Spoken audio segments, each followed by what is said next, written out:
Hey, this is Tom. Welcome to Epic Woodworking and my shop here in Canterbury, New Hampshire. When you begin to make a piece of fine furniture, or a bed in this case, you don't expect to begin with a pile of wood that looks like this. These are actually barn beams that came out of an old barn that was torn down in Pennsylvania. So why would you want to use beams like this? Well, mainly it's because of the material they're made out of.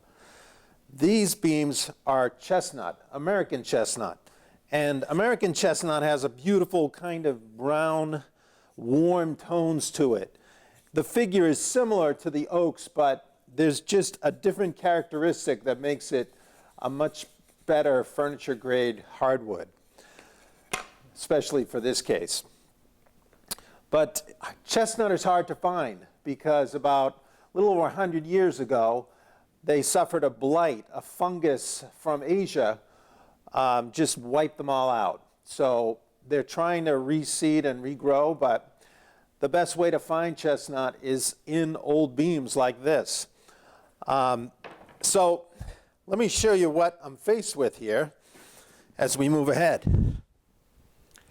So here's a closer look of the barn beams that I'm using to make this bed. I just love this hand-hewn chop marks that you can just imagine were chopped in there almost 200 years ago. A man would have been straddling a log and swinging down with a flat-soled adze, chopping this into a square shape right in the woods so they could drag it out and then start cutting mortises into length. And you can see some tenons over here on this one. But anyway, this gives you a better look at the kind of color that we can achieve with chestnut. It's just a beautiful wood. And some of this from the nails from the barn beam and some of these bug holes actually add quite a bit of interest and more of a rustic, warm effect if you're into that sort of thing. But I'm going to do an interesting thing on this bed. I'm going to create a woven pattern using the chestnut, which we'll see in future episodes.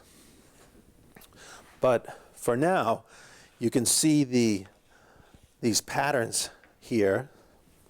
This is a bed that I've made before in different styles.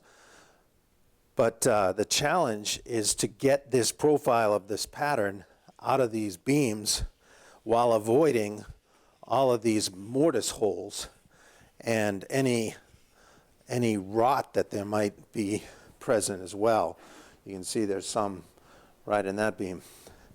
But it seems I've found a good spot here on this one. I'll lay this out. This long, tall post will actually come out of this beam here. So that'll have to be sawn out. And the foot post is actually only 36 inches high, so that'll be a little easier to locate. Can't wait to start cutting into these and see what we discover. So that's it for this episode of the Barn Beam Bed. That's kind of hard to say. Here at Epic Woodworking, if you want to follow along on future episodes and see this bed come alive, you'll want to subscribe below and you will be the first to know. You could also see what kind of classes I offer here at the shop and online if you go to epicwoodworking.com. I'll see you next time.